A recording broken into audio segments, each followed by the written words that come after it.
This is the Kodak Ektar H35 film camera. It has a built-in flash and a fixed aperture of 9.5. While it might not look like much, this camera offers something few $5,000 cameras can: the joy of simplicity. I got this camera as a gift from my cousin, and when I opened the box, I felt pure excitement. That is what I want to talk to you about today. This is not a high-end digital camera, this is not even a nice film camera, but in its simplicity, it offers joy. You don't have to mess with exposure or shutter speed. It has one button to capture a moment.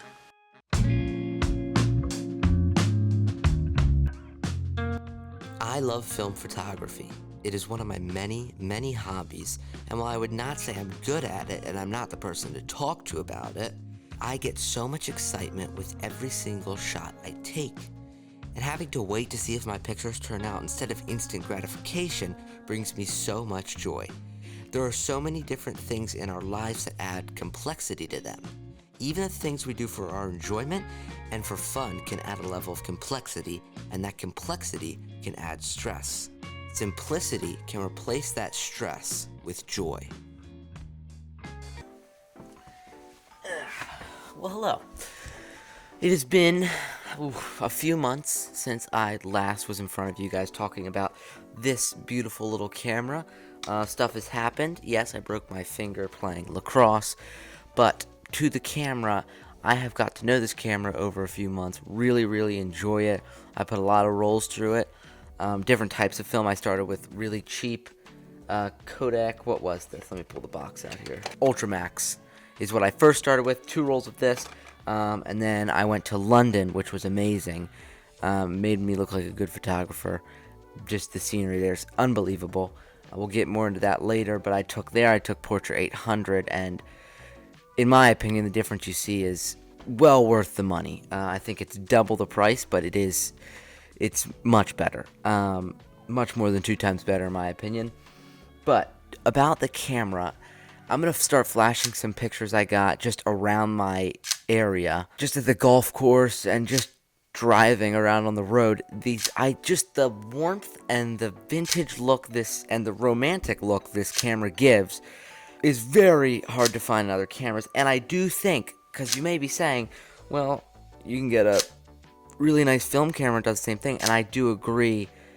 If you got like a $200 or $400 film camera, it would add that romantic film look, but something about this super low quality, pulling it out of your pocket, snapping as many pictures as the roll holds, and it gives you double the amount. It's just such a user-friendly platform, and it's just an amazing camera, honestly, to shoot with. It's just amazing. As you see in these pictures, the light leaks and just everything about them, it just looks so good and makes, honestly, not an incredible looking thing so much more interesting. It almost takes less skill with this camera to take more interesting pictures and inviting pictures, honestly.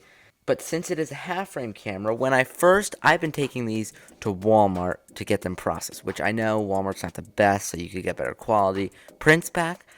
But what I really cared about was they give me digital ones back too.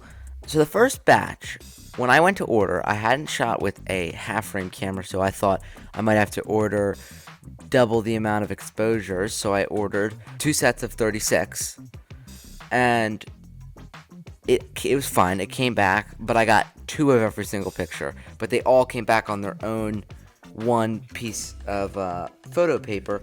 This time, from London when I ordered them, I was sure to not do that again, and I ordered 2 rolls of 36 exposure, even though I have double the amount on every single roll, and they all came back like this, 2 pictures on one, and I just cut them in half. So, all the current ones I got from London are cut in half like this.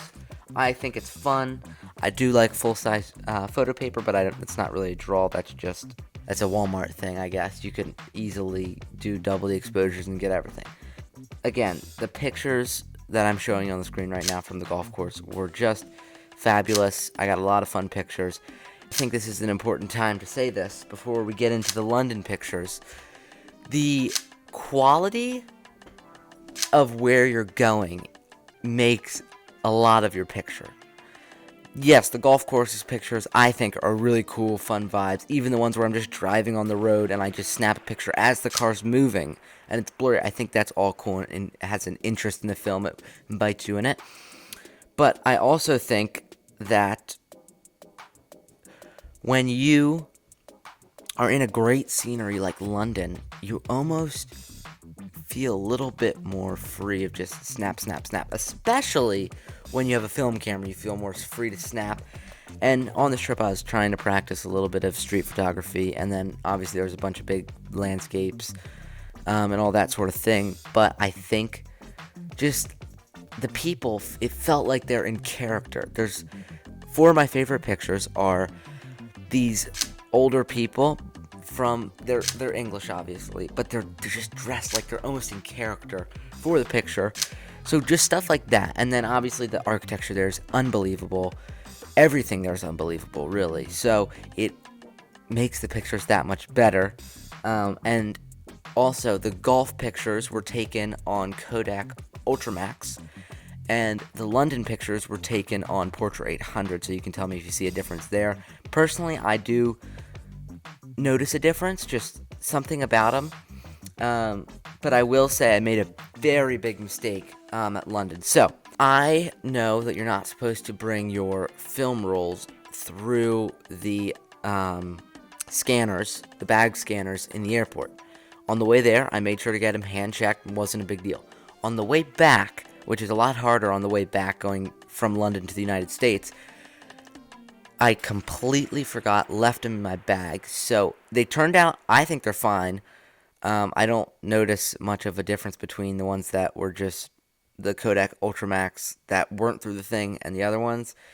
I think it might be a little darker, but I just upped the exposure a little bit. And that's really all the editing I did on these. I just fixed the exposure because with this camera, that's really all you have to fix, in my opinion, unless you want that look.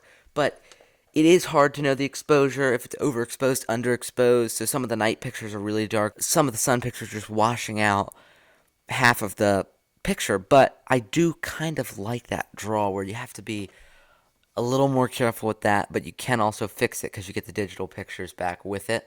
Overall, this camera adds a vintage element and such a romantic feeling. Even when you're just taking the picture, the click, it's just amazing. I really love using this camera. I think you all should too. But without further ado, I'm going to flash up the rest of these pictures from London and just the rest of my favorites I got. Let me know what you guys think in the comments. Thank you so much for watching. Hit that subscribe button. I'll see you next time.